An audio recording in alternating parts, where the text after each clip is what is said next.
ये 6 कनाले हमारे किसी के घर से नहीं जा रही। कोई ये समझे कि ये पीपल्स पार्टी की कमजोरी है तो ये उसकी भूल है। बिलावल साहब से उस वक्त तो मशवरा किया जाता है जब 26वीं आईनी तरमीम करने में हुकूमत ढीली पड़ जाती है। नौजवान लीडर है, वो आए बाएं शाएं की पॉलिटिक्स नहीं करते, वो बात करते हैं सीधी, वो बात करते हैं खरी। अब ये खरी बात किसी को अच्छी लगे या बुरी लगे, लेकिन उन्होंने पाकिस्तान के हर तबके की नुमाइंदगी करनी है, खास तौर पर नौजवान तबके की। वफाकी हुकूमत हमें लेक्चर देती है, बहाने बनाती है, हमसे गलत बयानी करती है, इंटरनेट की स्पीड स्लो है, मानने को तैयार नहीं है। आप जब देखें वफाकी हुकूमत ऐड दे रही है, फलाना सेमिनार हो रहा है, फलाना इवेंट हो रहा है। अरे भाई, आप निकलें ड्राइंग रूम की पॉलिटिक्स से, आप निकलें ड्राइंग रूम से और देखें कि पाकिस्तान की आवाम को इंटरनेट नहीं मिल रहा।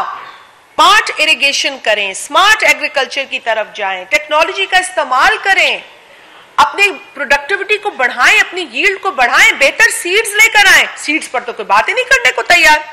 ये इतना बड़ी मिनिस्ट्री नेशनल लेवल पे जो काम कर रही है फूड सिक्योरिटी के नाम पर, उनसे कोई सवाल करें तो हमें जवाब नहीं मिलता कौमी असेंबली के फ्लोर पर।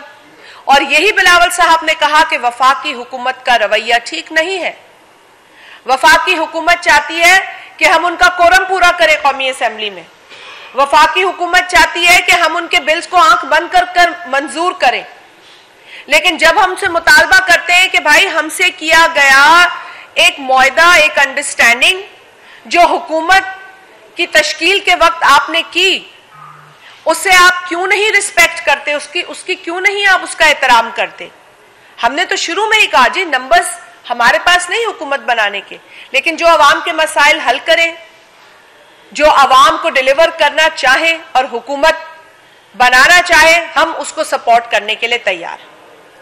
हम तनकीद की सोच से नहीं जाते कौमी असेंबली, हम तामीर की सोच से बैठते हैं कौमी असेंबली में। लेकिन अगर कोई ये समझे कि ये पीपल्स पार्टी की कमजोरी है तो ये उसकी भूल है। हमारे चेयरमैन ने बड़ा क्लियर मौक़िफ़ इख्तियार किया, उनको बात घुमाकर करनी नहीं आती।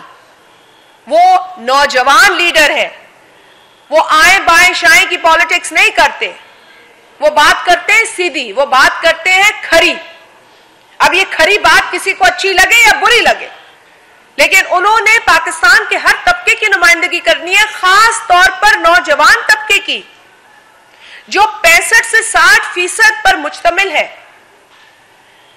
जो आज इंटरनेट को तरस रहा है, जो आज इंटरनेट की स्पीड की वजह से सबसे ज्यादा मुतासिर हो रहा है।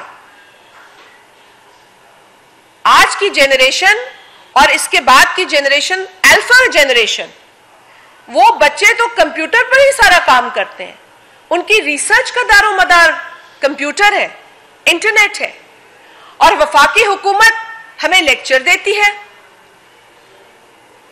बहाने बनाती है, हमसे गलत बयानी करती है, इंटरनेट की स्पीड स्लो है, मानने को तैयार नहीं है। व्हाट्सएप के अंदर ना कोई तस्वीर भेज सकते हैं, ना कोई अटैचमेंट भेज सकते हैं, ना ईमेल चलता है। लोगों का कारोबार जो इलेक्ट्रॉनिकली काम करते हैं वो ठप हो चुका है। हम ई कॉमर्स का नारा कैसे लगा सकते हैं जब डिजिटाइजेशन का ये हाल है मुल्क के अंदर? हम डिजिटल नेशन की बात कैसे कर सकते हैं इस मुल्क को बनाने की जब इंटरनेट का ये हाल है, इंफ्रास्ट्रक्चर मौजूद नहीं है। बिलावल साहब से उस वक्त तो मशवरा किया जाता है जब 26वीं आईनी तरमीम करने में हुकूमत ढीली पड़ जाती है, जब पॉलिटिकल स्टेक होल्डर्स को ऑन बोर्ड लेने में वो कामयाब नहीं होते, तब तो बिलावल साहब से कांटेक्ट किया जाता है। और फिर बिलावल साहब ने 2 माह जिस तरीके से 26वीं आईनी तरमीम को इंश्योर कराने में, उसकी पैसेज को इंश्योर कराने में मेहनत की, वो किसी से ढकी छुपी नहीं है। दिन देखा ना रात देखी, कभी एक पैर उनका इस्लामाबाद तो एक हैदराबाद के जलसे में आपने देखा।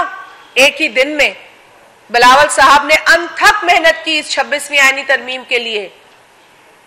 जब हुकूमत ने उनको इनवाइट किया, हालांकि पहले करना चाहिए था, उनको ऑन बोर्ड पहले लेना चाहिए था, लेकिन बिलावल साहब की कमिटमेंट अपने चार्टर ऑफ डेमोक्रेसी से थी, अपने मंशूर से थी, और उन्होंने उस पर पूरा पूरा अमल करके दिखाया।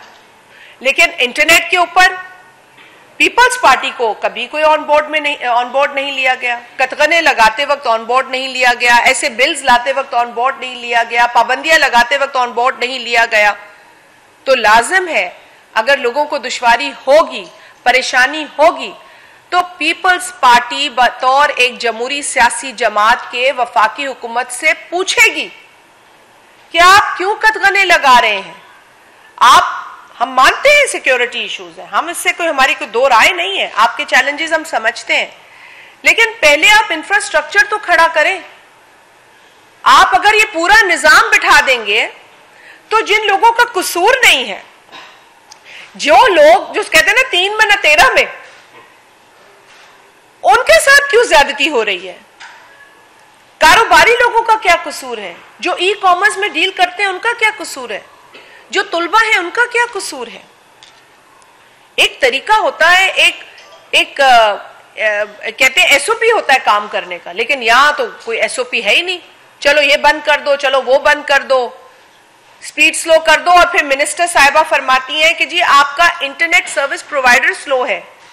इंटरनेट सही चल रहा है पाकिस्तान में, और फिर वो एक कैबिनेट डिवीजन के पार्लिमानी सेक्रेटरी हैं, वो सारे जवाब दे रहे होते हैं इंटरनेट के हवाले से, देखकर बहुत ही ज्यादा अफसोस होता है। वहां पर जब हम मिनिस्टर को बैठा देखते हैं तो वो फरमाती हैं कि जी वो पीटीए का जवाब देंगे। भाई आप वफाकी मिनिस्टर हैं, आईटी इतना इंपॉर्टेंट शोबा है, जवाब देने को तैयार नहीं। कौमी असेंबली पे एक तमाशा मचा हुआ था जब हमने सवाल किया उसके ऊपर, और वो जवाब देने वाले जो एक पार्लिमानी सेक्रेटरी है, वो अपने एक इंटरव्यू में फरमाते हैं, शायद आपकी नजर से भी गुजरा होगा, वो कहते हैं जी इंटरनेट की स्पीड इसलिए स्लो है, उन्होंने रोड से मिला दिया, उसको कंपेयर कर दिया कि जब रोड के ऊपर गाड़ियां ज्यादा आती हैं, ट्रैफिक ज्यादा होती है, तो स्पीड स्लो हो जाती है। इसी तरह इंटरनेट की स्पीड भी है। आपने मजाक बना दिया इंटरनेट को। इंटरनेट आज पूरी दुनिया के लिए बहुत इंपॉर्टेंट है, सिर्फ पाकिस्तान के लिए नहीं। बिलावल भुट्टो साहब ने फरमाया अपनी तकरीर में कि ज़राअत जो है वो पाकिस्तान की मईशत की बैकबोन है, और इस दुनिया में, इस दौर में, इस सदी में आईटी भी पाकिस्तान की मईशत में वही अहम किरदार अदा कर रहा है, लेकिन हम वो किरदार नहीं अदा कर पा रहे क्योंकि हमारे पास आईटी का निजाम ही कोई नहीं है। आप जब देखें वफाकी हुकूमत ऐड दे रही है, फलाना सेमिनार हो रहा है, फलाना इवेंट हो रहा है, अरे भाई आप निकलें ड्राइंग रूम की पॉलिटिक्स से, आप निकलें ड्राइंग रूम से और देखें कि पाकिस्तान की आवाम को इंटरनेट नहीं मिल रहा।